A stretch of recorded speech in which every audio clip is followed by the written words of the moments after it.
만나서 반갑습니다. 저는 더 바이블 미니스트리 섬기고 있는 이지흥 목사입니다.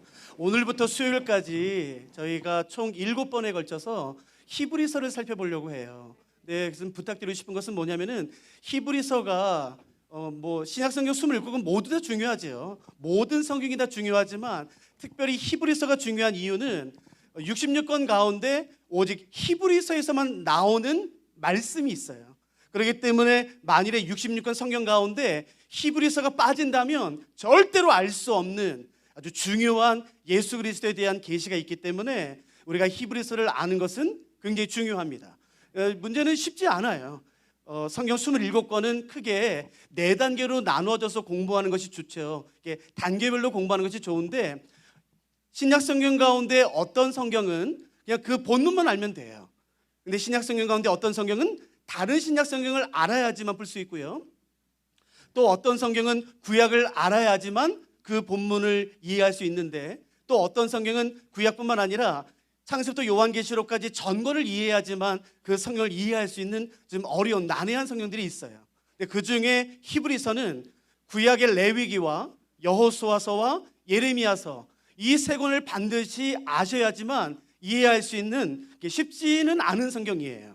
그렇기 때문에 좀 공부하는 것이 어려울 수는 있지만 제가 최선을 다해서 이해하실 수 있도록 쉽게 설명을 드릴 테니까 이 기간 동안에 히브리서를 반드시 이해하실 수 있도록 좀 그런 기회를 삼으셨으면 좋겠습니다. 그래서 나오실 때에 어른들은 아마 그럴 일은 없겠지만 청년들 가운데 대부분 핸드폰 어플로 성경을 가지신 분이 계세요. 이번에 그렇게 하지 마시고 종이 성경을 꼭 가지고 오시고 그리고 펜을 가지고 오셔서 이게 진짜 맞나? 이게 정말 성경에서 하는 말이 맞나? 이게 성경의 진리가 맞나? 여러분이 직접 확인하시고 점검하시고 또 적으시면서 여러분들이 그렇게 말씀을 따라오시면 좋을 것 같습니다.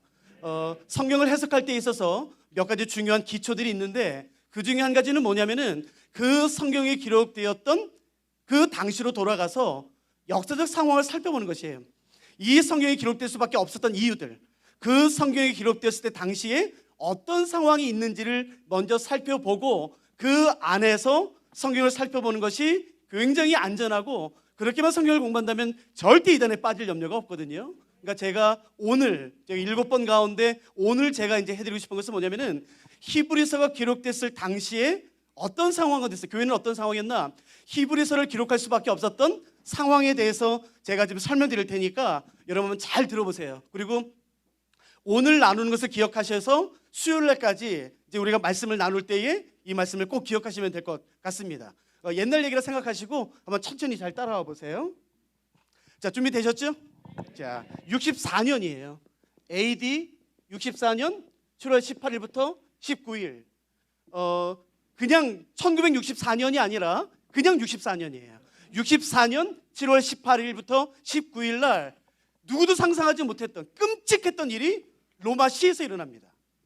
18일이 넘어갔어요. 이제 19일이 된 아주 깊은 새벽, 모든 사람들이 다 잠들어 있는 그때에 로마시 경기장의 북서쪽에서 불이 일어납니다. 모든 사람들이 다 자고 있을 때예요. 만일에 지금처럼 지금 오후 2시 40분이거든요. 그러니까 지금 만일에 불이 났다면 알았어요. 불이야! 그래서 얼른 껐겠죠. 그런데 이때 불은 모든 사람들이 깊이 잠들어 있는 누구도 알지 못했던 시간에 불이 일어났어요.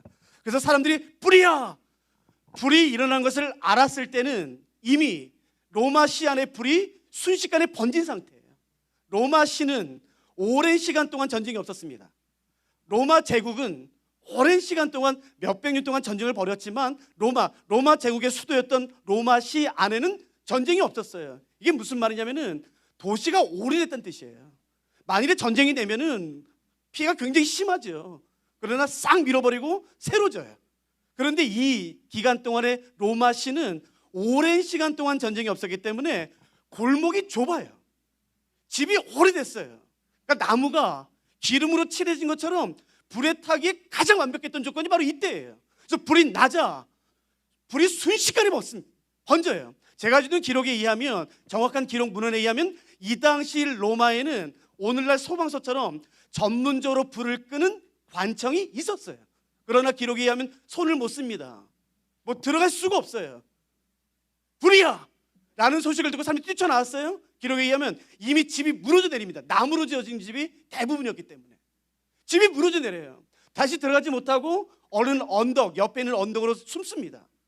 여러분, 남의 집 불구경을 하는 게 아니에요. 내 집이 불타요. 내 집에서 나는 빠져나왔지만 어린 내 아이, 연로한 부모님, 내 자녀, 내 부모님은, 내 아내는 못 빠져나왔어요. 내가 빠져나오고 10분, 20분 뒤에 아이들이 뛰어나와요? 부모님이 뛰어나와요? 내 아내가 여보 나 좀 살려줘, 나 좀 살려줘. 아니, 못 들어와요. 이 무너져 내리고 있어요. 그 처참함. 여러분, 세상에서 가장 인간이 당할 수 있는 고통 가운데 최고로 아픈 게 불에 타서 죽는 거예요. 내 사랑하는 가족이 불에 타서 절규하는 소리를 듣습니다. 여러분, 기록에 의하면 이 불이 9일에서 10일 탑니다. 어마어마한 거예요.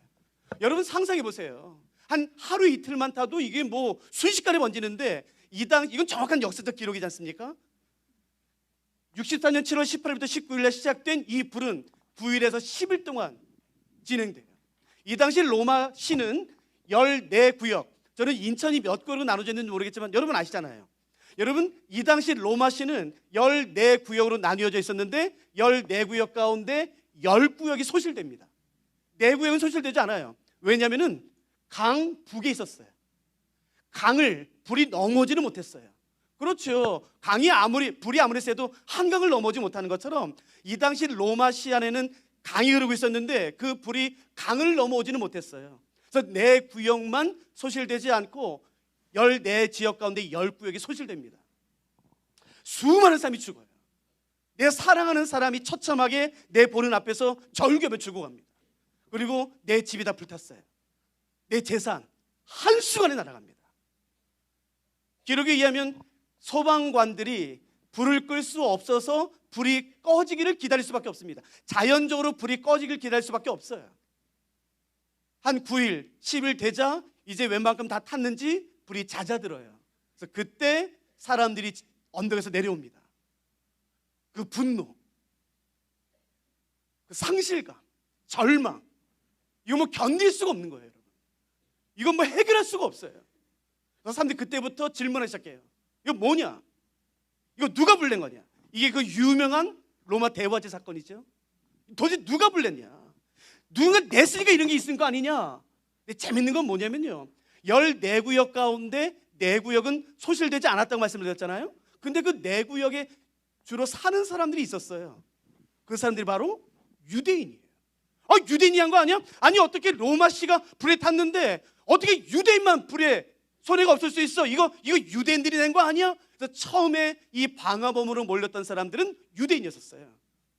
그래서 성난 시민들이 유대인을 잡으려고 하자 이 당시 이때 황제의 부인이 이름이 포비아였었는데 아마 기록에 보면 포비아는 유대인으로 기록되어 있어요. 그 왕비가 막아줍니다. 아니야. 이거 불 때문, 이거 강 때문이야. 이 사람 때문이 아니야. 라고 막아줘요. 그래서 성난 로마의 시민들이 그러면 도대체 누가 불 저지른가? 방화범은 누군가? 질문하는데 한 사람이 뭔가를 찾아내요. 도대체 이 불이 어디서부터 시작됐는가? 로마 경기장 북서쪽이에요. 근데 알고 봤더니 이 경기장 북서쪽은 지금이 64년이지 않습니까? 10년 전 54년에 로마의 한 황제가 로마의 황제로 즉위했을 때부터 약 10년 전부터 로마가 이게 뭡니까? 세상에 온 세계에서 가장 강력한 우리 로마 대제국의 수도인 로마가 이게 뭡니까? 길도 좁고 집도 다닥다닥 붙어있고 집도 낡았고 이게 뭡니까? 우리 다 밀어버리십시다. 그래서 새로 도시를 건설합시다 라고 말했던 것이 바로 여기에요. 그 말을 했던 사람이 로마 황제예요. 우리가 잘 아는 네로예요. 그러니까 사람들이 생각해요. 이거 네로가 한 거 아니야? 이거 네로가 불저지른 거 아니야? 성난 시민들이 무기가 없으니까 기록에 의하면 농기구들, 삽, 곡괭이 같은 거를 들고 네로의 황제가 있는 궁전 바로 100m까지 몰려요. 수만 명이. 여러분, 수만 명이 몰려가서 소리를 지르면서 황제가 사는 로마 궁의 퇴장차를 뜯어내요. 여러분 생각해 보세요. 상상해 보세요. 수만 명이에요. 수만 명이 소리 지르면서 나를 죽이려고 와요? 그때 네로가 얼마나 두려웠겠습니까? 그러니까 네로가 진짜 불을 저질렀는지 안 저질렀는지는 정확히 몰라요. 제가 주는 기록에 의하면 64년 7월 18일부터 19일 날 로마 황제 네로는 로마시 안에는 없었어요. 다른 곳에 있었어요. 그건 정확히 기록에 나와 있어요. 그렇다고 황제가 직접 가서 불을 저질렀겠습니까? 그럴 리는 없겠죠. 그건 모르겠어요. 알리바이를 위해 다른 사람을 시키고 자기는 멀리 떠나 있었는지 그거는 모르겠어요. 그건 역사학자들을 맡기고요. 근데 아무튼 성난 로마의 시민들이 이거 네로야, 황제야, 막 죽이려고 해요. 그때 네로가 너무 다급해서 빨리 방화범을 지목해야만 했었어요. 나 아니야. 그럼 누구야? 그때 네로의 머릿속에 한 그룹이 떠올라요. 그때 이 그룹은 로마 사람들에게 미움을 받고 있었어요. 정확히 말하면 오해를 받고 있었어요. 그게 바로 그리스도인들입니다. 당시 로마 사람들은 그리스도인들을 오해했고 별로 좋아하지 않았어요. 싫어했어요. 첫째, 로마 사람들은 그리스도인들이 인육을 먹는 집단이라고 말했어요. 왜냐하면 성만찬 때문에요. 여러분, 우리도 교회에서 성만찬 하시잖아요. 우리는 은혜롭죠. 근데 밖에서 들어보세요. 얼마나 무서운지. 이것은 주의 피니 마시라. 이것은 주의 살이. 쟤는 피 마셔. 그 나올 때 그 부서지면 여기 빨갛게 묻어 있고. 쟤네 인육 먹는 집단이야. 그래서 실제로 로마 사회 안에서 그리스도인들은 인육을 먹는 집단이라는 오해가 있었어요. 두 번째, 그리스도인들은 근친상간하는 사람들이다. 여러분, 사도행전에 보시면 초대교회 성도들은 서로 뭐라고 부르냐면은 형제 자매라고 불렀어요. 근데 재밌는 것은 뭐냐면은 형제 자매하다가 나중에 여보가 돼요. 쟤는 뭐야? 쟤는 근친상간하는 애들이야? 아니 어떻게 자기 누이랑 자기 동생이랑 결혼해? 그런 오해가 실제로 로마에 있었어요. 그래서 로마 사람들이 그리스도인들을 그렇게 좋아하지는 않았어요. 그래서 내가 생각해냅니다. 오케이, 이거 내가 아니야. 방화범 내가 아니야. 그리스도인이야 라고 지목해요. 근데 이때 로마의 시민들이 너무 분노에 휩싸였기 때문에 이성적으로 따질 여유가 없었던 것 같아요. 그래서 그냥 그걸 믿습니다. 그걸 받아요. 그리고 네로가 말하죠. 니네 마음대로 죽여라. 니네 분노가 풀릴 때까지 마음대로 그리스도를 죽여라. 그러면서 시작된 것이 그 유명한 네로 박해입니다. 이것이 짧게만, 저희 학교에서는 이것만 한 3시간 반 말씀드리거든요.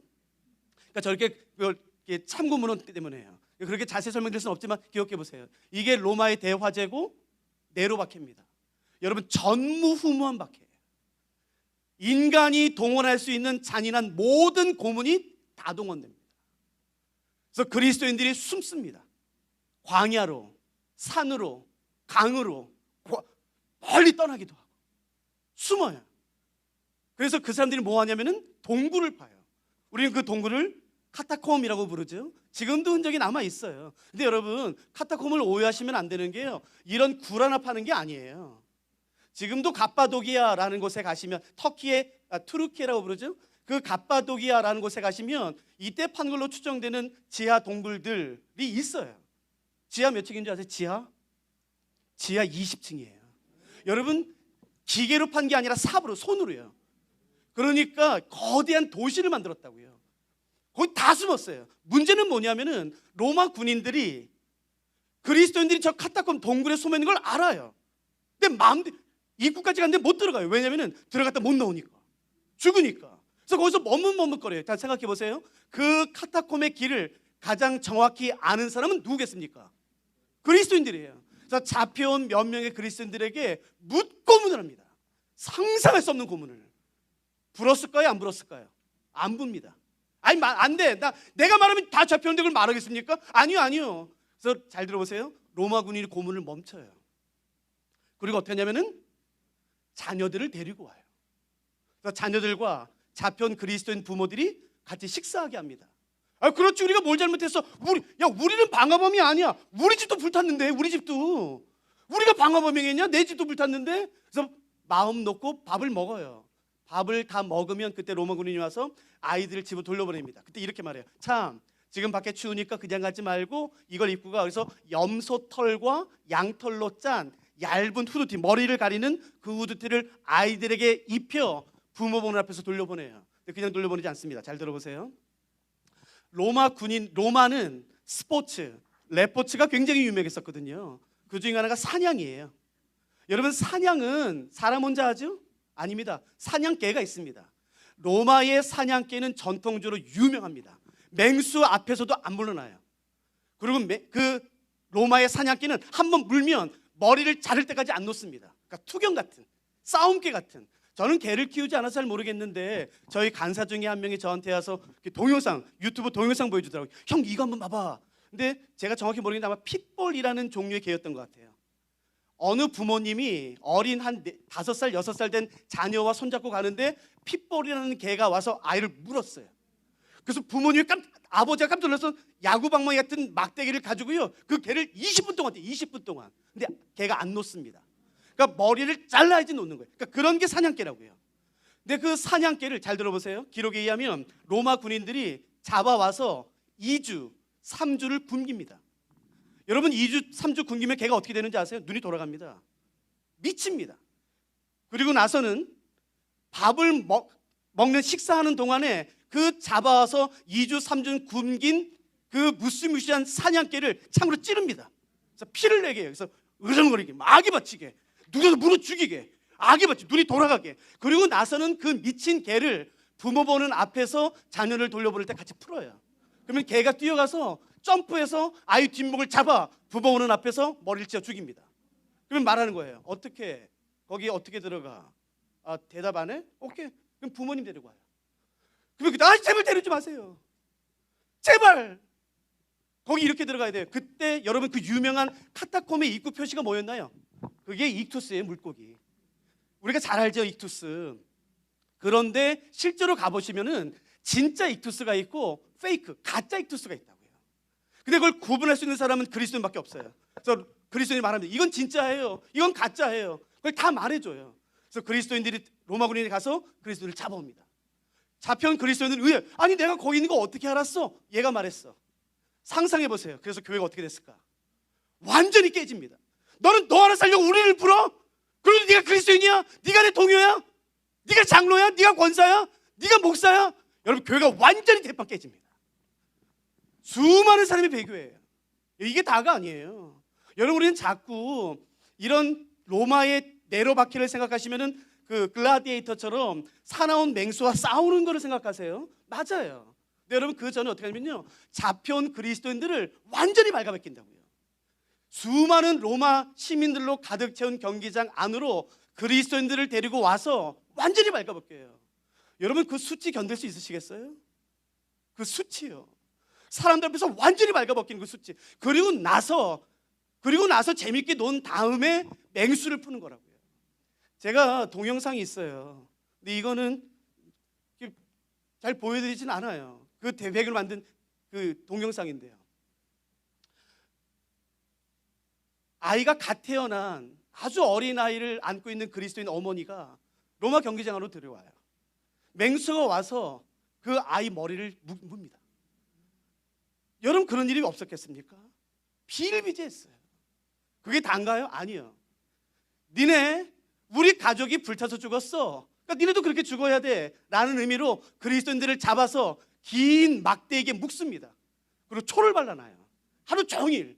그리고 어떻게 하나요? 해가 뉘엿뉘엿 넘어가는 5시, 6시쯤에 로마 군인들이 횃불 들고 옵니다. 그래서 불 저질러요. 인간이 동원할 수 있는 모든 잔인한 고문이 다 동원됩니다. 끔찍합니다. 수많은 그리스도인들이 도망다녀요. 수많은 그리스도인들이 배교합니다. 내 미쳤냐? 예수 때문에 죽게. 야, 예수가 나한테 뭘 해줬다고 내가 예수 때문에 죽어? 왜 내 자녀가 예수 때문에 죽어? 나 안 믿어. 여러분 실제로 물어내면 수많은 그리스도인들이 배교해요. 여러분 제가 질문할 테니까 한번 대답해 보시겠어요? 그러니까 이걸 우리가 네로바퀴라고 말하는데, 이 네로바퀴는 피할 수 있나요? 없나요?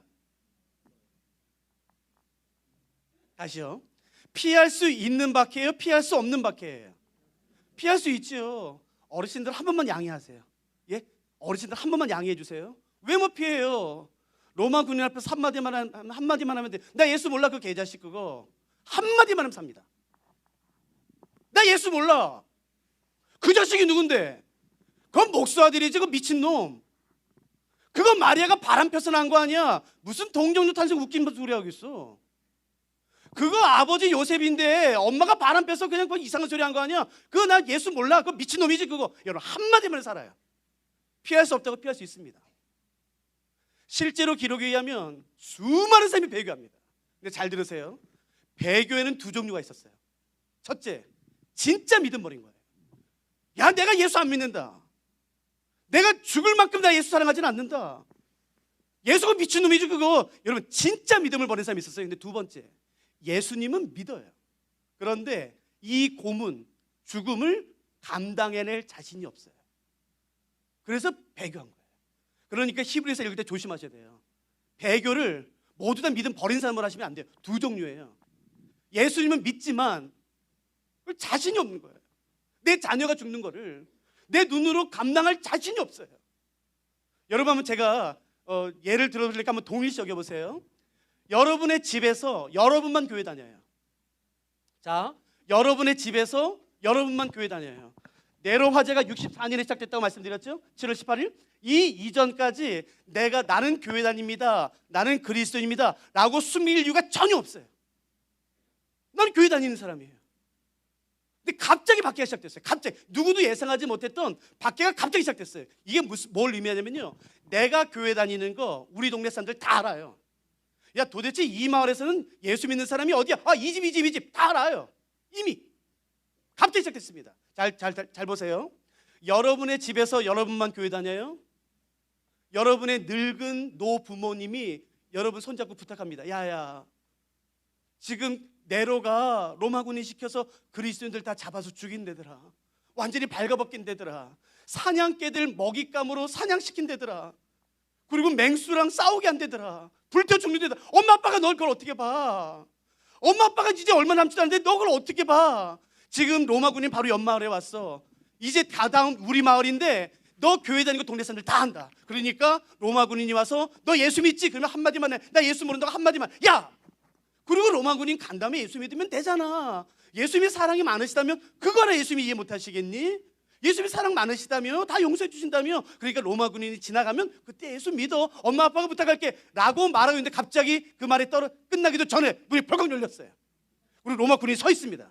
그리고 내가 교회 다니는 걸 아는 내 이웃이 옆에 서 있어요. 로마군인이 말합니다. 너 예수 믿지? 그때 여러분 어떻게 하시겠어요? 잘 들으세요. 머뭇거리면 잡힙니다. 머뭇거리면. 머뭇거린다는 것은 제 말 이해되세요? 여러분 이 당시 로마 군인은 그리스도인들을 색출해내는데 귀신이에요. 눈빛만 흔들리면 알아요. 너 예수 믿지? 그때 빨리 말. 나 몰라 그 개자식 그거. 그 예수가 뭔데 그거. 나 몰라. 옛날에 알았어 옛날에. 나 예수 몰라. 여러분 그러면 살아요. 머뭇거리면 잡힙니다. 잡혀서요 사냥개에 처참히 찢겨 죽습니다. 여러분 그냥 안 죽입니다. 로마 대화제로 성난 로마 시민들의 마음을 풀어주는 것이에요. 맹수와 싸움시키고 완전히 발가벗깁니다. 그래서 성관계하게 합니다. 사람들 앞에서. 여러분 그건 수치예요. 수치. 나무에 매달아 초를 발라 불에 태워 죽입니다. 여러분 그때 어떻게 하시겠어요? 이런 일이 있었을까요? 없었을까요? 비일비재했습니다. 두 번째, 여러분 로마 군인이 바보입니까? 이 사람 교회 다니는 거 다 하는데 나 예수 몰라. 그걸 고지고대로 믿겠습니까? 그래서 어떻게 하냐면 기록에 의하면 이제 그리스도인들을 잡아서 정기적으로 며칠마다 경기장에서 그런 일을 하지 않습니까? 그럴 때 로마 시민들이 수만 명이 로마 경기장에 다 채워요. 그런데 제일 앞줄, 경기장 제일 앞줄은 배교한 그리스도인들을 배치합니다. 잘 들으세요. 그래서 그리스도인들이 들어와요. 완전히 발가벗겨요. 그러면 로마 사람들이요 일어서 화를 와우 재밌다 다양해라. 그리고 맹수를 풀어요. 맹수가 사람들이랑 머리를 물고 막 싸워요. 와 너무 재밌다 막 웃으면서 더 죽이라고 소리쳐요. 근데 그때 배교한 그리스도인들을 로마 군인이 봅니다. 그때 울면요 제 말 이해되세요? 그러니까 거짓으로 배교한 그리스도인들 그때 어떻게 되는지 아시겠어요? 일어나서 같이 소리쳐야 돼요. 더 죽여라! 더 죽여라! 근데 잘 보세요. 나는 주일학교 교사인데 내가 지난주 같이 가르쳤던 내 주일학교 학생이 거기 있는 거예요. 나는 주일학교 교사인데 경기장에 있고 그냥 죽는 게 무서워서 여기 있고 내가 가르쳤던 주일학교에는 거기 있는 거예요, 경기장에. 나는 장로인데, 나는 권사인데, 나는 목사 선교사인데, 나는 여기 있고 내가 가르쳤던 사람은 거기 있는 거예요. 소리 지를 수 있으세요? 만약 눈이 마주친다면요. 그때 로마군인이 보고 있는 거 기억하셔야 돼요. 조금이라도 마음이 흔들리거나 조금이라도 눈물 찌면 여러분 그대로 잡혀서 끌어내립니다. 그러니까 여러분 그때요, 일어나서 웃으면서 외쳐야 돼요. 즐겁게. 빨리 죽여라! 더 벗겨라! 찢겨 죽여라! 내가 외쳐야지만 살아남아요. 여러분 그게 로마 네로 박해입니다. 상상을 초월한 박해. 끔찍한. 여러분 이 당시 인간이 동원할 수 있는 가장 끔찍한 모든 고문은 다 동원됐어요. 한마디만 하면 살 수 있습니다. 나 예수 모른다.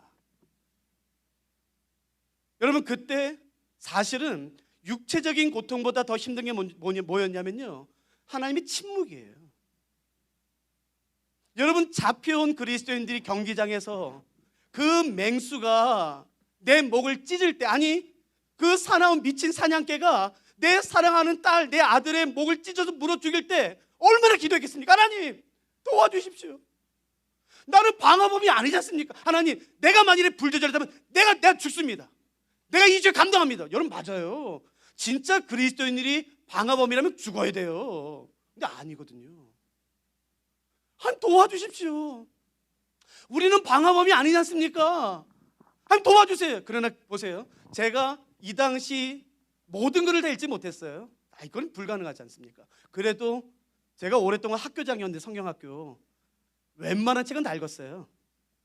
근데 제가 읽은 논문과 책 가운데 단 한 번도 이 네로 박해 때 하나님이 기적적인 방법으로 그의 백성을 도우셨다? 단 한 번도 없습니다. 예를 들어 다니엘서 기억나시죠? 사자굴 속에 갇혔던 다니엘, 사자가 물려갔을 때 입을 막으셨잖아요. 그런 것처럼 그 로마 경기장에서 사나운 맹수떼들이 그리스도인들을 물려갔을 때 천사가 막았더라? 그런 흔적은 단 한 번도 없습니다. 얼마나 기도했겠습니까? 얼마나 간절히 울부짖어, 하나님 제발, 제발, 차라리 나를 죽이십시오. 내 부모님, 내 자녀 안 됩니다. 하나님 제발 나를. 이런 얼마나 울부짖었겠습니까? 견디기 힘든 게 뭔지 아세요? 하나님의 침묵이에요. 침묵. 도대체 예수는 누군가? 살아있나? 다 거짓말 아니까 지금 말씀 이거. 뭐 세상 끝날까지 함께 있어. 도대체 이거 다 거짓말 아닌가? 왜 예수가 살아있으면 안 도와주나 우리를? 그 수많은 질문들, 갈등들. 예수를 위해 내 생명을 바치는 게 맞나? 그 수많은 믿음의 갈등을 하고 있었던 사람들에게 하나님의 말씀이 전달돼요. 그 세 권이 전달되는데 첫 번째가 마가복음, 두 번째가 베드로전서, 그 다음에 히브리서입니다. 그러므로 히브리서는 그냥 소파에 앉아서 그냥 주스나 커피 마시면서 읽었던 성경이 아니에요. 감옥에서, 그 경기장에서, 그 로마로 들어오는 초입길에 몸에 불타면서 믿음의 갈등을 가지고 있던 사람들에게 전달된 하나님의 말씀이 히브리서예요. 이해되시겠어요? 그러니까 여러분 잘 보셔야 됩니다. 도대체 예수는 누군가? 라는 그 질문을 가지고 있었던 사람들에게 히브리서가 기록된 것이에요. 그래서 히브리서는 인사말 자체가 없습니다. 곧바로 본론 들어갑니다. 저 보세요, 성경 보지 마시고. 그래서 히브리서는 곧장 도대체 예수는 누군가? 잘 들으세요. 히브리서를 읽었던 사람들의 그 당시에 가장 중요한 모든 사람이 가지고 있던 질문 딱 하나. 도대체 예수는 누군가? 도대체 예수를 위해 내 생명을 바치는 게 맞나, 합당한가? 라는 질문을 가지고 있던 사람들에게 전달된 하나님의 말씀 히브리서. 그래서 히브리서 이렇게 시작합니다. 옛적에 선지자들을 통하여 여러 부분과 여러 모양으로 말씀하셨던 하나님이 이 모든 날 마지막에는 아들을 통하여 말씀하셨다. 여러분 잘 들어보세요. 옛적에는 하나님이 선지자들을 통하여 여러 부분과 여러 모양으로 말씀하셨어요. 구약시대 때는 하나님이 이스라엘 백성들에게 직접 말씀하지 않으셨습니다. 하나님이 직접 말씀할 수 있었지만 하나님은 이스라엘 백성들에게 말씀하는 도구로 선지자를 두셨어요. 선지자. 이거는 우리가 화요일날 아마 새벽에 선지자는 누군지 구약을 가지고 제가 좀 더 구체적으로 말씀드릴 거예요. 그러니까 지금 말씀드리면 선지자의 가장 중요한 역할은 뭐냐면은 하나님의 말씀을 받아 사람들에게 전달해주는 메신저 역할을 했다고요. 잘 들으세요. 선지자는 누구예요? 하나님의 말씀을 받아 사람들에게 전하는 것이라고요. 그렇기 때문에 구약에서는 사람들이 하나님의 말씀을 알기 위해, 하나님의 뜻을 분별하기 위해 반드시 선지자에게 가야만 했었어요. 그래서 구약에서는 선지자들의 권위는 절대적이었습니다. 이스라엘 백성들이 하나님의 음성을 듣는 기회는 없었어요. 하나님의 말씀을 받는 기회는 없었어요. 하나님의 뜻을 구별할 수 있는 기회는 전혀 없었습니다. 오직 선지자들을 통해서.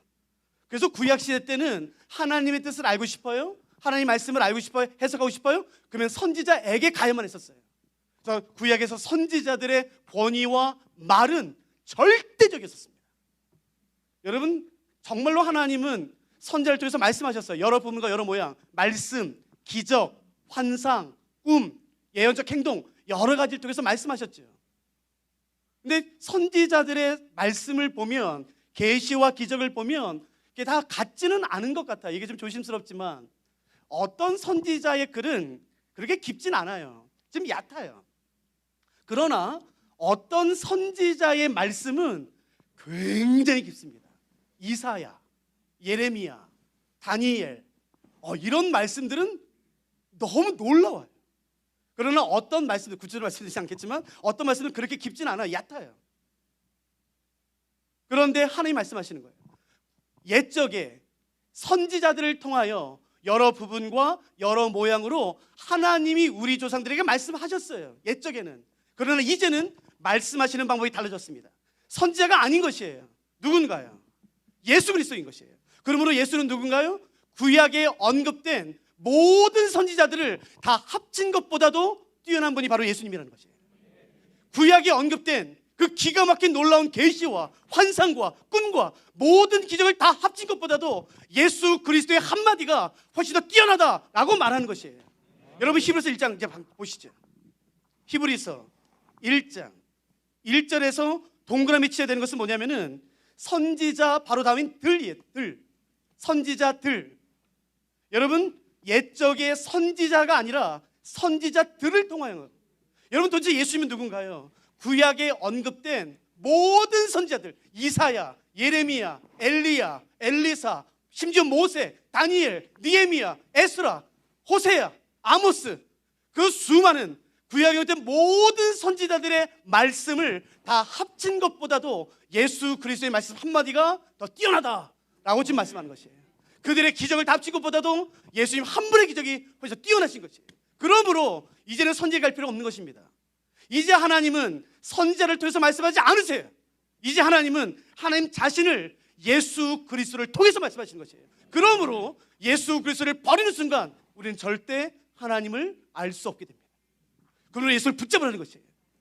예수를 붙잡아야지만 하나님께 나올 수 있고 하나님을 알 수 있다라고 말하는 것이에요. 예수님 말씀하시죠. 내가 곧 길이요 진리요 생명인 것이에요. 나를 말미암지 않으면 누구도 하나님 아버지 앞에 나갈 수 없는 것이에요. 그래서 히브리서 기자는 말하죠. 예수님은 누군가? 구약에 언급된 그 위대한 하나님의 선지자들을 다 합친 것보다도 훨씬 더 뛰어나신 분, 그분이 바로 예수 그리스도라는 것이에요. 근데 그분이 누군가요? 2절에 말하죠. 이 모든 날 마지막에는 아들을 통하여 우리에게 말씀하셨으니 이 아들을, 이제부터 보세요, 만유의 상속자로 세우시고 또 그로 말미암아 모든 세계를 지으셨고 이는 하나님의 영광의 광채시며 본체의 형상이시며 그의 능력의 말씀으로 만물을 붙드시며 죄를 정결하게 하시며 높은 곳에 계신 지극히 크신 이의 우편에 앉으신 분이 바로 예수 그리스도다라고 말하는 것이에요. 만유의 상속자. 그건 무슨 말인가요? 이 세상의 모든 만물을 소유하신 분이라는 뜻이에요. 이 세상의 모든 만물이 예수 그리스도에게 속해 있다라는 것이에요. 골로새서 2장 3절은 말하죠. 그 안에, 예수 안에 지혜와 지식의 모든 보화가 숨겨져 있느니라. 우리가 찾아내는 그 놀라운 지식들, 지혜들, 여러분 그것은 죄송합니다만 유튜브에 없어요. 어느 유명한 교수에게 있는 게 아닙니다. 학교에 있는 게 아닌 것이에요. 우리들이 찾아내는 그 지혜, 그 지식은 골로새서 2장 3절에 하면 그 안에, 예수 안에 지혜와 모든 지식의 보화가 숨겨져 있다라고 말하는 것이에요. 시편 16편 11절은 말하죠. 주께서 생명의 길을 보이시리니 주 앞에는요 충만한 즐거움이 있는 것이에요. 오른편에는요 영원한 기쁨이 있는 것이에요. 사람들이 그렇게 차지하면 그 쾌락, 즐거움, 기쁨 뒷골목이 없습니다. 네온 있는 뒷골목이 있는 것이 아닌 것이에요. 오직 예수 그리스도 그분에게만 있는 것이에요. 그러므로 히브리서 저자는 말하는 것이에요. 예수를 버리지 마라. 그분이 누군 줄 아냐? 모든 만물의 상속자가 되시는, 모든 만물을 가지고 계시는 분이다 라고 말하고 있는 것이에요. 그분은 또 누구신가요? 말씀으로 모든 세계를 지으신 것. 우리는 자꾸 창조자 하면은 하나님만 생각하는 거예요. 그러지 않습니다. 하나님은 누군가요? 예수님은 누군가요? 하나님, 예수님, 성령님, 이 삼위일체 하나님 모두가 창조에 관여하셨다라고 말하는 것이에요.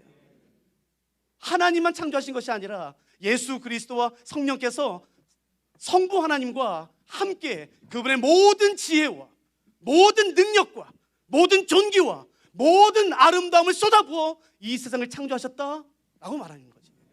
그분이 지금도 다스리시며 하나님의 영광의 광채가 되시며 본체의 형상이 되시며 모든 만물을 지금도 붙들고 계신 것이에요. 여러분, 어떤 정치인이 다스리는 게 아닌 것이에요. 어떤 왕이 다스리는 것이 아닌 것이에요. 이 세상은 살아계신 하나님이 창조하셨으며 하나님이 여전히 모든 만물을 붙들고 계시다라는 것이 성경의 진리인 것이에요. 요한복음 3장 31절 기억나시나요? 찾지 마세요. 예수님이 이렇게 설명합니다. 하늘로부터 오신 이가 계시다. 위로부터 오신 이가 계시다. 그분은 만물 위에 계시다는 것이에요. 도대체 예수님은 누군가요? 만물 위에, 그 만물은 우리가 눈에 보이는 것뿐만 아니라 보이지 않는 것도 의미하는 것이에요. 시간과 공간과 물질이 됐든 비물질이 됐든 그 모든 것들을 통틀어 우리는 그 시간과 공간에 절대적으로 제약을 받아 어떻게 할 수가 없지만, 제한되지만 예수 그리스도는 시간과 공간을 뛰어넘어 모든 만물 위에 뛰어난 분이라고 말씀하시는 것이에요. 시간의 제약을 받지 않으시며 공간의 제약을 받지 않으시며 지금 여기도 계시며 동시에 LA와 아마존과 과테말라와 동시에 어디든지 계시는 그분이 바로 예수 그리스도다라고 설명하는 것입니다. 그러므로 히브리서 말하고자 하는 건 뭐겠습니까? 예수를 붙잡으라는 것이에요. 예수를 믿으라는 것이에요. 절대로 예수에 대한 믿음을 놓치지 말라는 것이에요. 아직 시작일 뿐입니다. 죄를 정결하게 하시는 이것은 아마 창세부터 요한계시록에 있는 성경에서 말하는 진리 가운데 가장 중요하겠죠. 우리는 이것을 내일 저녁에 살펴볼 것이에요. 도대체 예수를 통해 어떻게 정결하게 될 수 있나? 예수 그리스도를 통해 어떻게 나의 삶이 정결하게 될 수 있는가라는 이 질문은 우리가 내일 레위기를 통해서 우리가 내일 저녁 시간에 좀 더 자세히 살펴보려고 합니다. 여러분, 제가 이것만 하고 잠깐 마칠까요? 여기 보세요. 예수님을 설명할 때 요한복음은 이렇게 설명하는 것이에요. 태초에 말씀이 계시니라. 태초에, 이 태초에는요 요한복음 1장 1절의 태초예요. 이것부터 시작할까요? 창세기 1장 1절과 요한복음과 요한 1서의 그 유명한 태초에라는 단어가 나와요. 창세기 1장 기억나시죠? 한번 볼까요? 태초에 하나님이 천지를 창조하시니라. 그러므로 창세기 1장 1절의 태초에는 어떤 의미가 있냐면은 하나님이 창조를 시작하시던 바로 그 시점입니다. 태초에 하나님이 천지를 창조하시니라. 하나님이 무엇인가 창조하기를 시작하셨어요. 근데 그게 물질이 됐든 비물질이 됐든 나무가 됐든 시간이 됐든 공간이 됐든 아무 상관없이 아무튼 하나님이 이 세상에서 처음으로 무엇인가 창조를 시작하셨던 바로 그 시점이 바로 이때입니다. 태초에 하나님이 천지를 창조하시니라. 이제 됐죠? 자, 그러면 잘 보세요. 요한복음 1장 1절은 태초에, 같은 태초예요. 그러면은 의미도 같은지 한번 보세요. 태초에 말씀이 계시니라. 그렇다면 요한복음 1장 1절에서 말하는 태초에는 창세기와 비교했을 때 그 이전, 창조 이전을 의미하나요? 아니면 같은 시간을 의미하나요? 아니면 그 이유를 말하나요?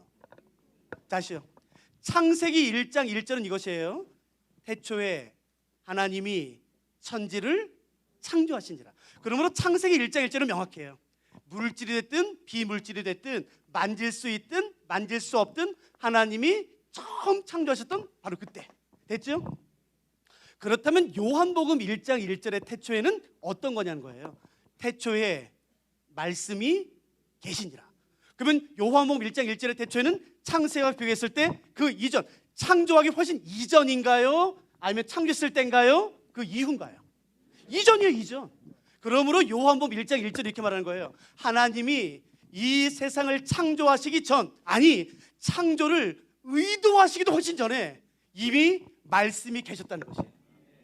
그러므로 말씀은 창조물이 아니라 하나님이 창조를 의도하시기도 훨씬 전에 계셨어요.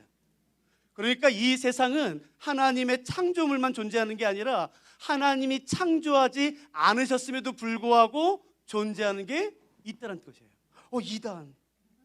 잘 들으세요. 이 세상은 하나님의 피조물, 하나님의 창조물만 있는 게 아니라 하나님의 창조물과 하나님이 창조하지 않으셨음에도 불구하고 태초부터 있었던 게 있었다고 말해요. 그게 바로 뭐냐면 말씀이라고 말하는 거예요. 잘 보세요. 태초에 말씀이 계시니라. 이 말씀이 하나님과 함께 계셨대요. 근데 여러분 이건 조심하셔야 됩니다. 함께는 영어로 with예요. 제가 좀 마음이 급해서 깨 아시죠? 깨. 이 함께는 오해가 돼요. 여러분 잘 보세요. 말씀이 하나님과 함께 계셨대요. 지금 제 말이 저와 함께 있습니다. 이해되죠?